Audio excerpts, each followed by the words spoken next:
Jangan lupa subscribe, comment, and share. Dan jaga terus iman, ilmu, dan amal kita. Tetap disiar dalam gelap.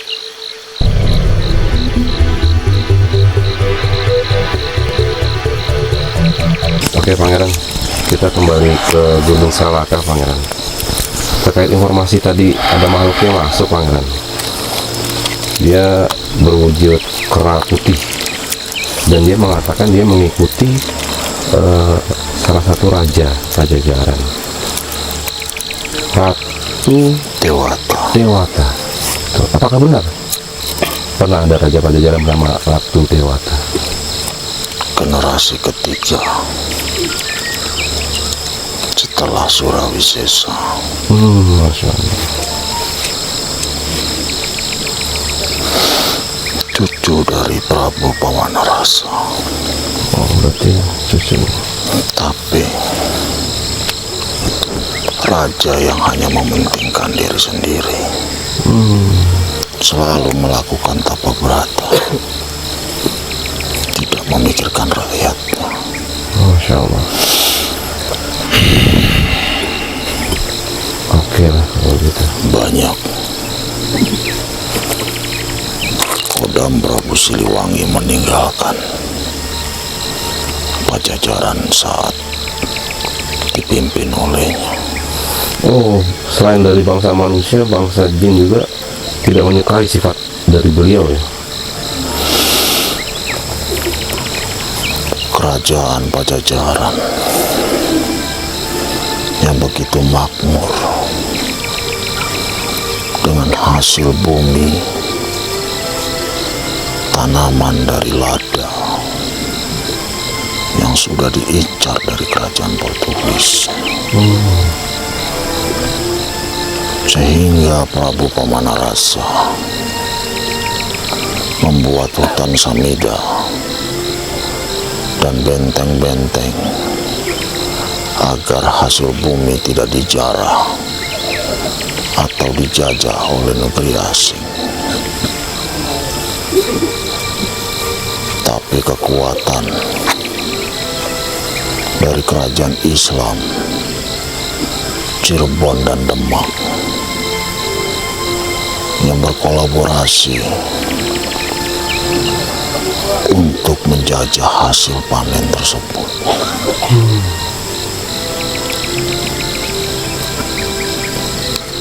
Masya Allah. Dan itu terjadi ketika di bawah kepemimpinan Dewi Agung, Dewata maksudnya, Dewi Dewata. Sri Baduga Maharaja Pamanarasa. Bukan di zaman Dewata. Masya Allah. Berarti ketika dipimpin oleh beliau, Dewi Dewata itu, tambah parah lagi kejadiannya karena tidak diurusi oleh beliau. Sepeninggalan Prabu Siliwangi Pamanarasa yang dilanjutkan Surawisesa, yang berusaha meneruskan terah ayahandanya, tapi yang membuat ketidakrukunan antar dua saudara, satu ayah beda ibu. Boleh saya tahu?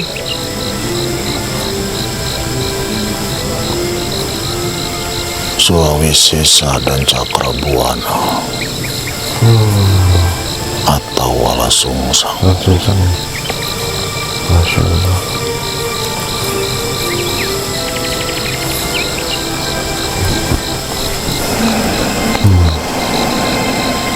Tapi memang polemik kerajaan memang seperti itu Pangeran. Banyak perang saudara ataupun saling iri antara putra pangeran ataupun putra anak raja gitu. Karena keinginan Cakrabuana untuk menduduki kerajaan Pakuan. Memang seperti itu. Pada akhirnya tahta yang jadi perebutan. Masya Allah. Ustaz. Assalamualaikum Satila. Waalaikumsalam Pangeran Lodaya. Gimana kabar, sehat? Alhamdulillah. Oke. Kabar Anda apakah baik-baik saja? Syukur alhamdulillah, walaupun 3 hari yang lalu saya sempat drop dan sakit, tapi alhamdulillah hari ini jauh lebih baik.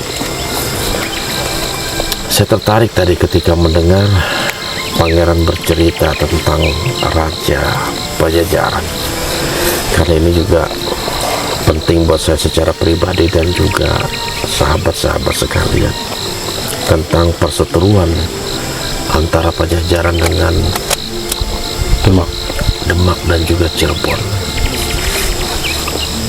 Masya Allah, khususnya di masa Surawisesa, Prabu Siliwangi ya. Tapi mereka belum melakukan apa-apa itu kalau nggak salah di masa Prabu Siliwangi. Tapi ketika Prabu Siliwangi sudah tidak memerintahkan lagi Surawisesa itu, mulai terjadi pertempuran kalau nggak salah.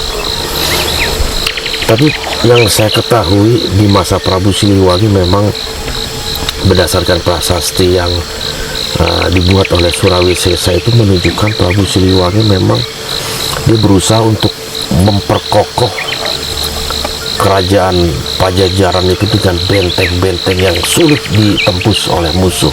Apakah memang Prabu Siliwangi pada saat itu sudah menduga ini suatu saat sepeninggalan beliau ini Pajajaran bakal diserang oleh atau direbutkan oleh keturunan-keturunan beliau?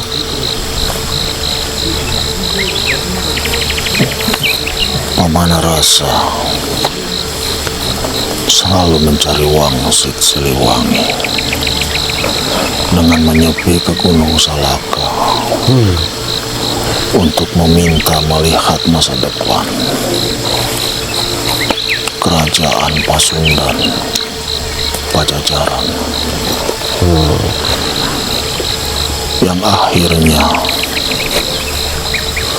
beliau melepaskan semua karena kedua anaknya yang saling ingin menguasai tanah Pasundan.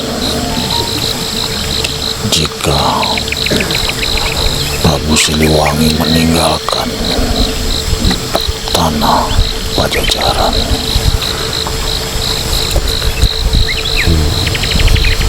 Seperti itu. sekepemimpinan Surawisesa terjadi huru-hara yang saling berebut tahta. Sepeninggalan 12 tahun Pamanarasa,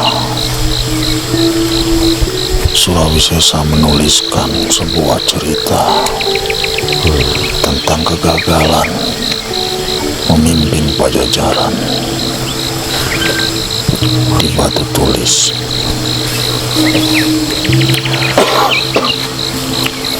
Yang akhirnya Surawisesa mengikuti jejak ayahanda Prabu Pamanarasa naik ke Gunung Salaka. Masya Allah.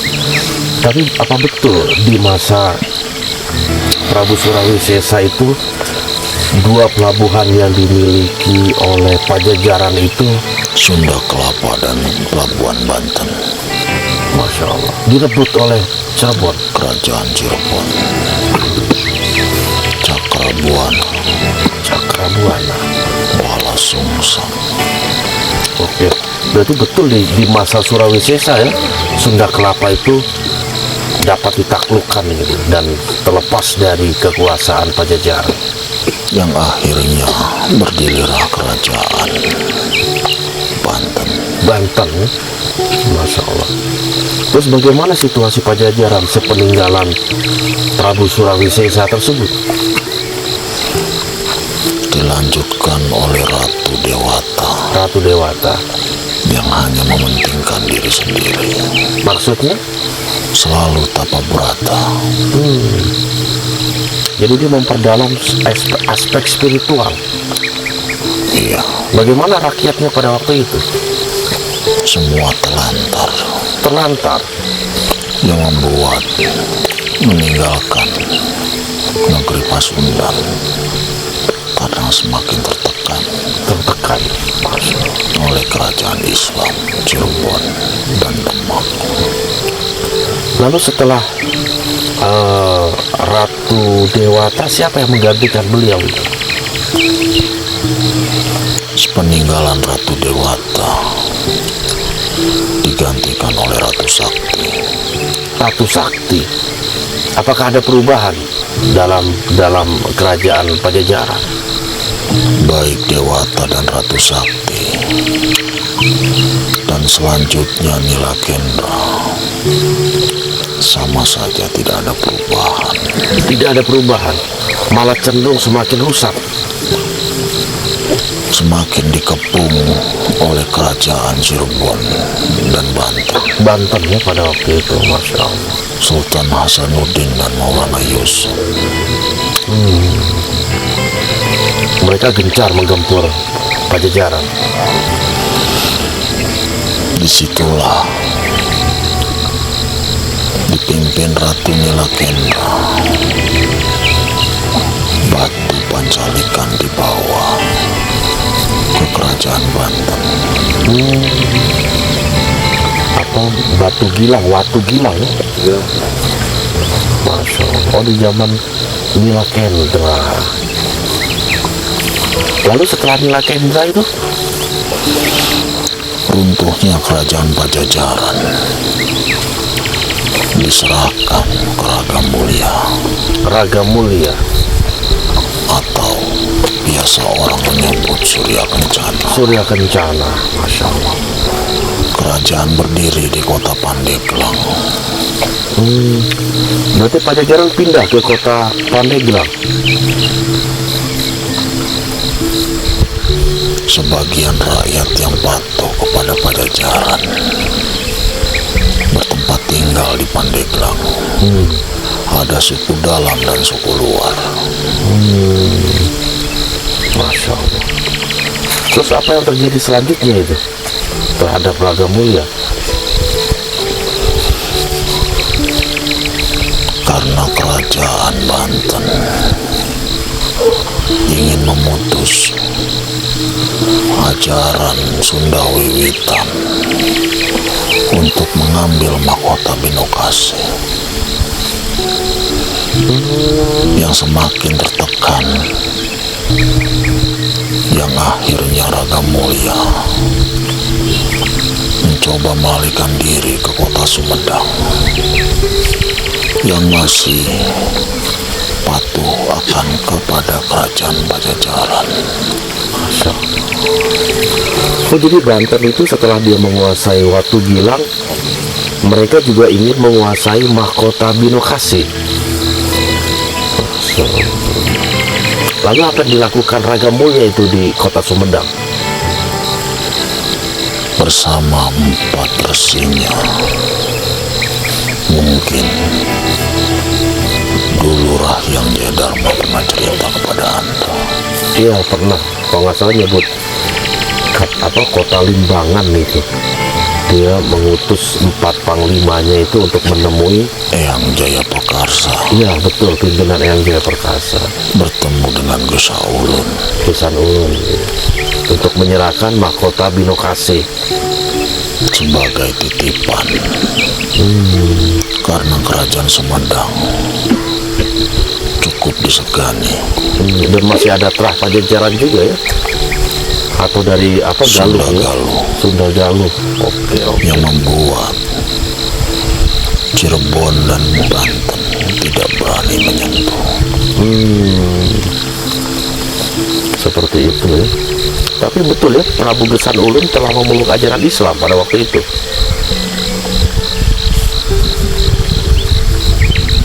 Iya, Masya Allah.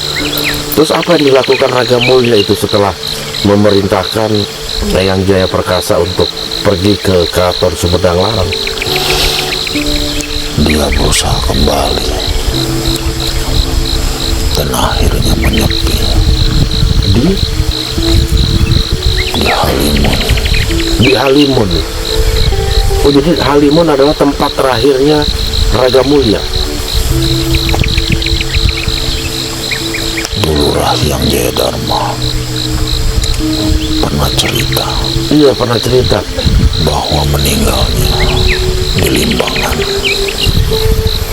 Mungkin kali itu di Limbangan ya. Cuman dia memang nyebut kata-kata Limbangan itu. Apakah memang meninggal di Limbangan atau Limbangan hanya sebagai tempat atau kota transit? Saya agak lupa kayaknya itu. Tapi memang masa akhir Raja Mulia itu di Gunung Halimun. Memimpin sebuah kerajaan hanya mementingkan diri sendiri akan hancur dimakan oleh keserakahan. Masya Allah. Harus digaris bawahi. Masya Allah. Menjadi seorang pemimpin